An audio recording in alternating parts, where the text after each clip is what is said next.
एक बार एक गांव में एक बूढ़ी चुड़ैल रहती थी। गांव के सारे बच्चे उससे बहुत प्यार करते थे। एक दिन चुड़ैल अकेले बैठी होती है, तभी वहाँ कुछ बच्चे आते हैं और बोलते हैं, अरे चुड़ैल दादी, आप बहुत अच्छी कहानियाँ सुनाती हो, आज हमें अपनी कहानी सुनाओ ना।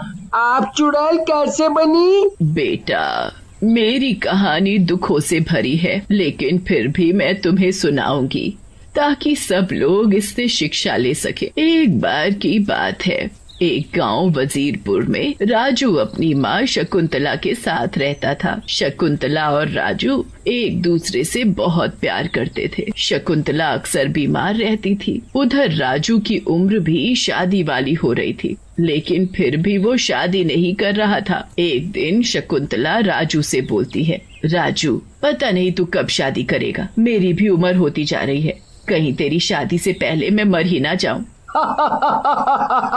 माँ, तुम भी ना कैसी बातें करती हो। अरे तुम्हें कुछ भी नहीं होगा, तुम पूरे 200 साल जियोगी, मरे तुम्हारे दुश्मन। हाँ? शकुंतला और राजू बात कर ही रहे होते हैं, तभी वहाँ शकुंतला की सहेली बिमला आ जाती है और बोलती है, अरे भाई, क्या बातें हो रही हैं माँ बेटे में, जरा हमें भी तो बताओ। अरे कुछ नहीं मौसी, माँ की रोज की जिद कि शादी कर ले। अब आप ही बताओ, मैं कैसे किसी लड़की से शादी कर लूं? पता नहीं वो माँ का ध्यान रखेगी भी या नहीं। जब तक मुझे कोई अच्छी लड़की नहीं मिलेगी, मैं शादी नहीं करने वाला।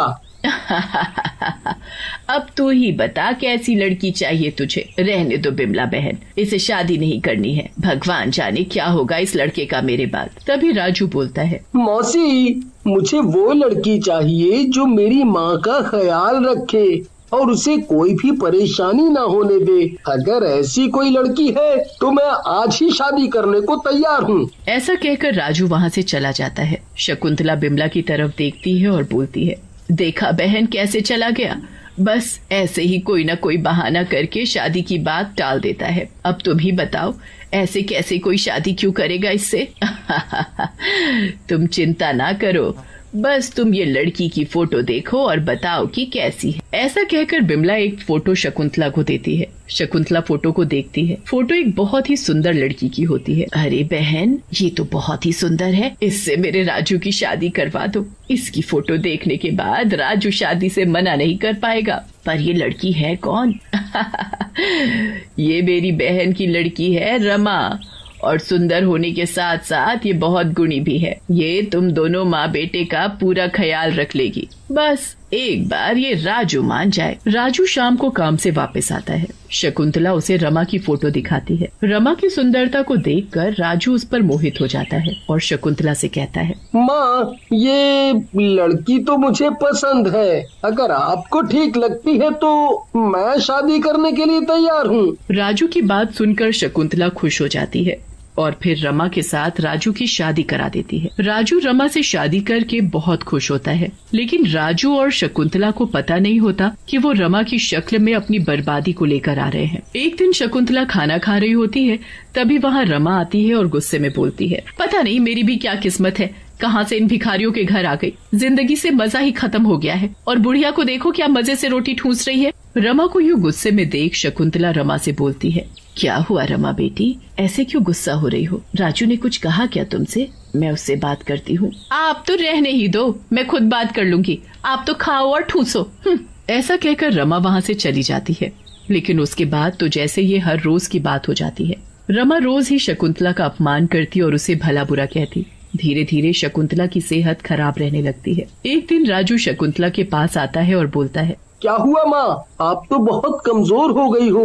रमा क्या आपका ध्यान नहीं रखती? बताओ ना माँ, क्या हुआ? इससे पहले शकुंतला कुछ कहती, वहाँ रमा आ जाती है और बोलती है, माँ ने मेरी चुगली तो लगा ही दी होगी तुमसे, बहू कितना भी कर ले सास कभी खुश नहीं होती। नहीं नहीं बहू, ऐसा क्यों कह रही हो, मैंने तो ऐसा कुछ भी नहीं कहा, और तुम तो मेरा इतना ख्याल रखती हो। ऐसा कहकर शकुंतला बात को टाल देती है। लेकिन एक रात जब राजू घर पर नहीं होता, रमा चुपके से घर से निकलती है और घर के पास बने बाग में जाने लगती है। शकुंतला रमा को घर से निकलते हुए देख लेती है। अरे, ये रमा इतनी रात को कहाँ जा रही है? मुझे देखना चाहिए। ऐसा कहकर शकुंतला रमा का पीछा करने लगती है। रमा बाग के अंदर जाकर एक जगह रुक जाती है। तभी वहाँ एक लड़का आता है। रमा लड़के के गले लग जाती है।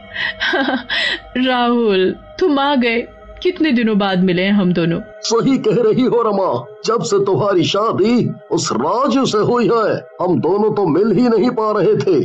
अच्छा हुआ ये राजू कुछ दिनों के लिए यहाँ से चला गया, लेकिन रमा हम कब तक एक हो पाएंगे। तुम चिंता न करो राहुल, बहुत जल्दी ही इस राजू और इस बुढ़िया को मैं रास्ते से हटा दूंगी और फिर बस मैं और तुम। रमा की बात सुनकर शकुंतला को गुस्सा आ जाता है और वो बाहर निकल जाती है और गुस्से में बोलती है, बहू तुझे ये सब करते शर्म नहीं आ रही? हमने तुझे बेटी बना कर रखा और तूने उसका गलत फायदा उठाया। आने दे राजू को, सब कुछ बताऊंगी उसे, फिर वही तुझे कूचेगा अच्छी तरह। शकुंतला की बात सुनकर रमा को गुस्सा आ जाता है और वो बोलती है, तो बुढ़िया तू सब कुछ राजू को बताएगी? पहले तू उसके लिए जिंदा तो रह। ऐसा कहकर रमा राहुल की तरफ इशारा करती है। राहुल शकुंतला की गर्दन पकड़कर दबाने लगता है। छोड़ दे मुझे, दुष्ट मत मार, छोड़ दे मुझे। थोड़ी देर में बूढ़ी शकुंतला की मौत हो जाती है। ये बुढ़िया तो मर गई, अब क्या करें? अगर इसकी लाश मिली तो पुलिस हमें पकड़ लेगी। ऐसा कुछ नहीं होगा राहुल, तुम रुको यहीं। ऐसा कहकर रमा वापस घर जाती है और वहाँ से पेट्रोल लेकर आती है और शकुंतला की लाश को जला देती है। कुछ दिनों बाद राजू घर वापस आ जाता है और शकुंतला को ना पाकर रमा से बोलता है, अरे रमा, माँ कहीं नजर नहीं आ रही, कहीं गई है क्या? माँ अब कभी वापस नहीं आएंगी। वो हमें छोड़कर कहीं चली गई है। ये देखो उन्होंने क्या लिखा है इस चिट्ठी में। ऐसा कहकर रमा राजू को चिट्ठी दे देती है। चिट्ठी पढ़कर राजू रोने लगता है। धीरे धीरे समय बीतने लगता है। एक रात राजू सो रहा होता है, तभी वहाँ राहुल और रमा आ जाते हैं। कितने आराम से सो रहे हैं मेरे पतिदेव, लेकिन इन्हें क्या पता ये इनकी जिंदगी की आखिरी रात है। रमा जल्दी करो, इससे पहले हमें कोई देख ले, हमें इसे मार देना चाहिए। ऐसा कहकर रमा और राहुल सोते हुए राजू का गला दबाने के लिए बढ़ते हैं, लेकिन तभी उन दोनों को जोर से झटका लगता है और वो दोनों दूर जाकर गिरते हैं। अरे मर गई रे, मेरी कमर टूट गई, मुझसे तो उठा भी नहीं जा रहा। सही कह रही हो रमा, ना जाने कैसा झटका था ये।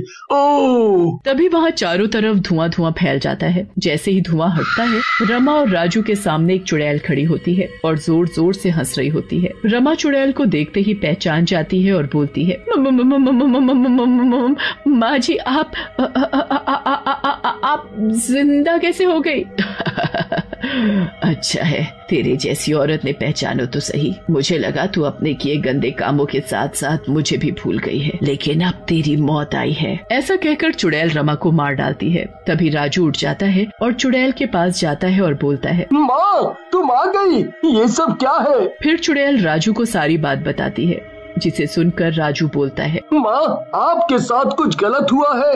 वो तो मैं तब ही समझ गया था जब इस दुष्ट रमा ने मुझे एक झूठी चिट्ठी दी, क्योंकि आपको तो लिखना पढ़ना आता ही नहीं, लेकिन इतना बुरा हुआ है मुझे इसका अंदाजा नहीं था। तभी वहाँ पर गिरा हुआ राहुल चुड़ैल के पैरों में गिर जाता है और बोलता है, मुझे माफ कर दो बाजी, मुझसे गलती हो गई। दुष्ट, तेरी वजह से एक पूरा परिवार खराब हो गया, अब तेरा मर जाना ही ठीक होगा। ऐसा कहकर चुड़ैल राहुल को भी मार डालती है। उधर राजू चुड़ैल को देखकर रोने लगता है। माँ मुझे माफ कर दो, मैं इस दुष्ट औरत को पहचान नहीं पाया, ये सब मेरी वजह से हुआ है, मुझे माफ कर दो, मुझे माफ कर दो। जो कुछ भी हुआ बेटा, इसमें तेरा क्या दोष है? अब बस तू चुप हो जा। तू तो मेरा लाडला बेटा है। तू अपनी बचपन की दोस्त चिंकी से शादी कर ले, वो तुझे मन ही मन बहुत चाहती है। इतना बोलकर चुड़ैल वहाँ से गायब हो जाती है।